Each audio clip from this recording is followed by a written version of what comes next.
Hello YouTube, Taryn Woods. This is Patrick, Crossroads Coastal Inspections. Wanted to bring you a quick video. I haven't been on here in a while, but last night I had my neighbors show up at the door at 8:30. It was raining or whatever. They had a leak in their house. I walked down the street, checked it out, and found that they had a leak around their plumbing pipe. Didn't go on the roof last night, but I told them I'd come back this morning and take a look at it. From the attic side, I could see that they actually had a lead flashing or a lead boot on the plumbing stack, so immediately I already knew it was probably going to be squirrels. So this morning I went back, and that's what the video is about.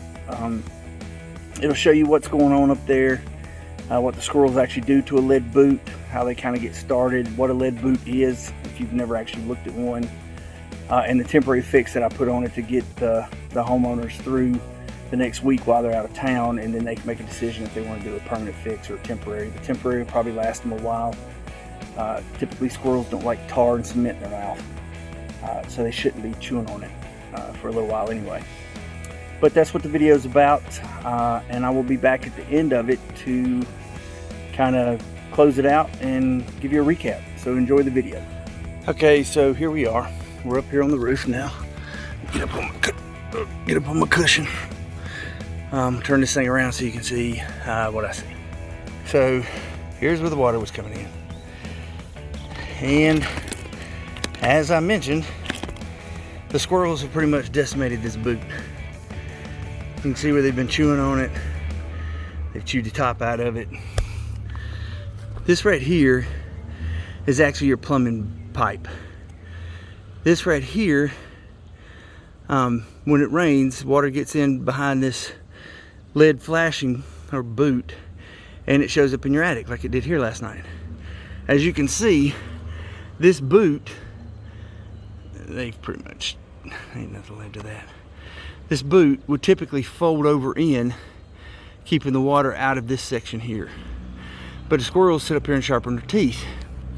So not only have they gone to work there, they've been working on the ribs here. They're working on the side, and they're chewing out the bottom. So that's this boot. This is the leak, and they've got a couple more on here, and we'll go check them in a second.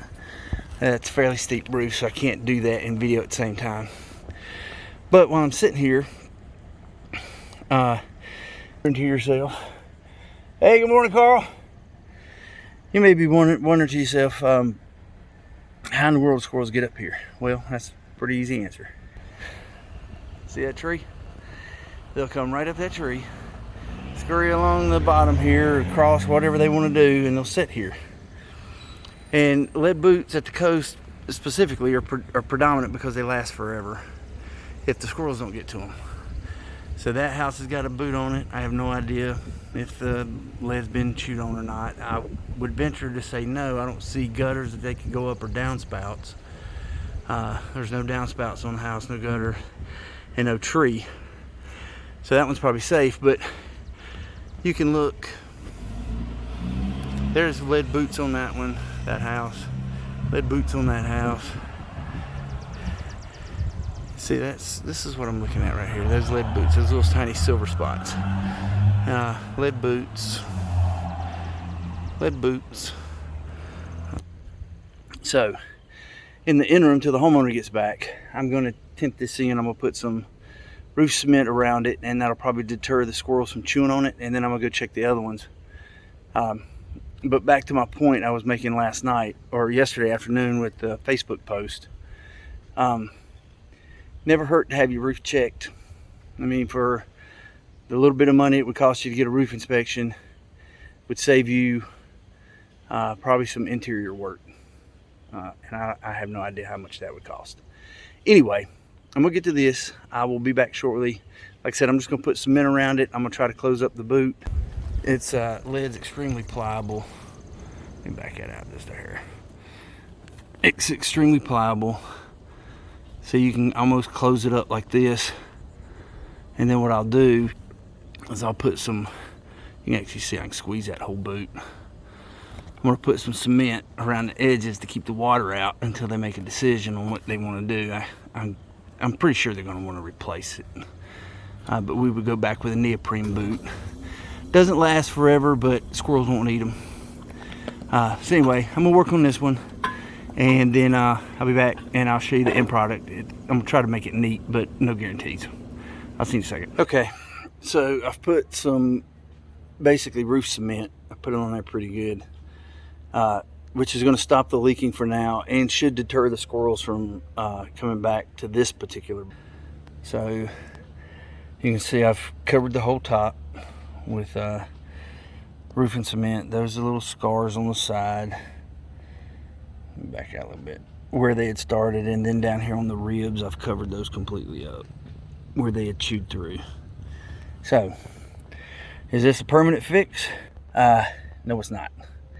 Will it get them probably a year or two? Certainly. Eventually they're going to need to replace the boot, because I can't really deter. You know what? I might be able to. Right here where they started chewing on the bottom, they'll chew this whole centerpiece out. But if I put a little cement across the bottom, that may deter them too. So I'll try that. Anyway, like 6, but it will stop them from chewing on it, because nobody wants a mouthful of cement. All right, let me go check out the other ones, and we'll take a look and see what we got going there. Okay, we're on top of the roof now, and it's a little easier to stand here.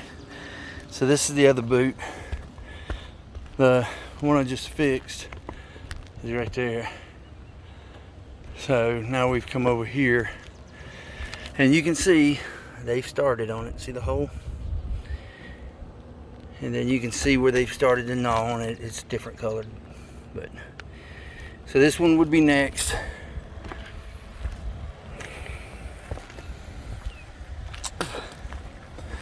And then there's their last boot, and they've started on that one too. Let me zoom in. I ain't got my cushion with me, but we'll go over there and put some cement on that one too, just to deter.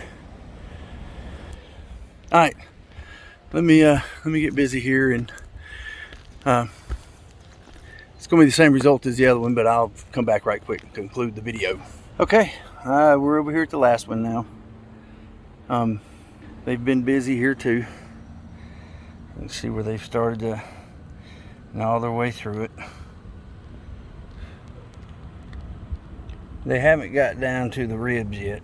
They're still clean, but it's a matter of time for this one was going to leak. So we'll put some cement around it, should deter them. And like I said, well, I'll come back and check on them just to make sure that everything's like it's supposed to be.